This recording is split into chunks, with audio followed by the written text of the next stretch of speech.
Sheikh Gumi has been invited for interrogation by the federal government. It feels like the federal government has finally taken a stand when it comes to Sheikh Gumi and his involvement with the whole kidnapping situation in northern Nigeria. Now, if you have been following the news, you know that Gumi has been offering to negotiate with bandits who have been snatching up the innocent school children. But here's the thing, the government is finally saying, hold up, Sheikh Gumi, you're not above the law. And honestly, it's about time someone said it. They've invited him for a little chat over the remarks about his abduction, and rightfully so. I mean, if you're out here making statements that could jeopardize national security, you gotta be ready to face the music. Now, the government is also making it clear that there was absolutely no ransom paid for the release of the 137 school children. They are taking a hard stance against coughing up cash to these kidnappers, and you know what? I'm here for it. I'm here for it. Paying ransom only fuels this vicious cycle of kidnapping. I hope you guys know, because at the end of the day, right now, the kidnapping is not about making any statements or any claims or any agendas. It's about money. Kidnapping has become a money-making business. Now, this is the weird part. There seems to be a little bit of confusion, because the governor of Kaduna State, Uba Sani, says, Gumi though wasn't involved in getting these kids back. He had nothing to do with it. Even though Gumi had been offering to negotiate with its bandits, the governor of Kaduna says, no, Gumi had nothing to do with it. I'm going to get to why I think the government has invited him to have a conversation. But let's take a few comments on what people are saying online on social media about this thing. A Twitter psychologist said, slaughter an entire unarmed village in Delta State or negotiate with bandits who kidnapped 200 children. Do you understand how pathetically weak the Nigerian government is? You'll discover endless possibilities, end quotes. I understand what he's saying. Essentially what he's saying is that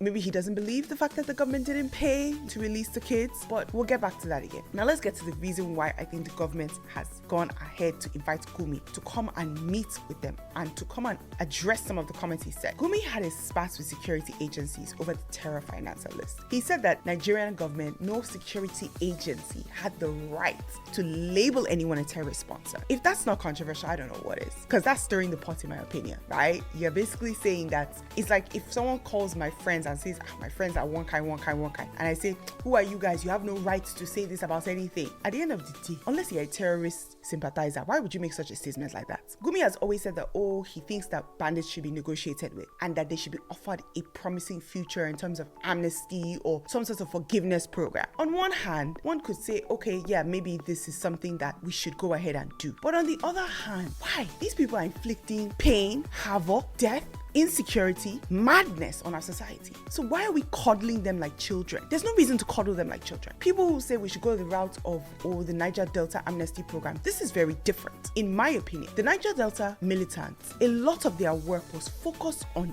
damaging the oil pipes. And yes, of course, there were casualties there involved. But the scale at which this banditry is getting to, when you're kidnapping 2, 3, 100 children, if you add all the children that have been kidnapped, we're still looking for the Chibok girls. And the only reason why we're not looping Chibok girls with bandits is because at the end of the day, the kidnappers are doing it for ransom. Chibok girls were kidnapped by Boko Haram. Boko Haram did it because they were trying to make a statement and it was part of their extremist agenda. But at the end of the day, to me, they're still inflicting pain and havoc on a group of people. Banditry, we know the root cause. We know it's things like poverty, unemployment, lack of opportunity. But that doesn't mean that we should overlook glaring issues. A crime is a crime. It's a heinous crime. And we need to ensure that those crimes are met with punishment. To offer them a promising future without holding them accountable seems like madness to me. It's crazy. It's impossible. It's unethical. So the question is it feasible? Are we going to be able to negotiate with criminals? Should they be given some sort of amnesty? Comment down below. Let me know your thoughts. How should the bandits be dealt with? How would you advise the Nigerian government to deal with them? Should there be a deal that's struck? Because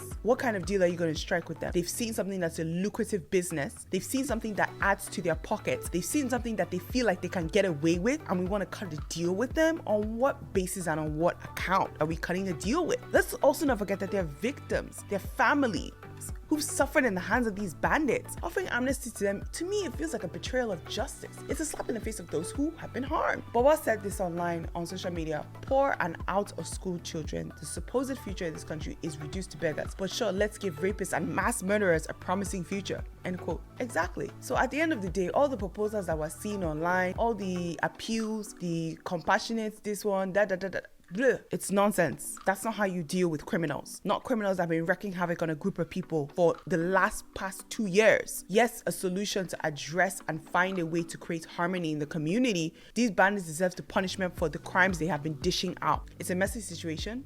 It's going to take a lot of tact, but the government needs to crack down on them. Do you think Gumi is going to be arrested based on some of the comments he's made? Please comment down below. But speaking of the fact that a heavy hand needs to be dished out to these bandits, terrorists are now making TikToks. Yes, I said it, TikToks. Click on the next video to find out what's happening.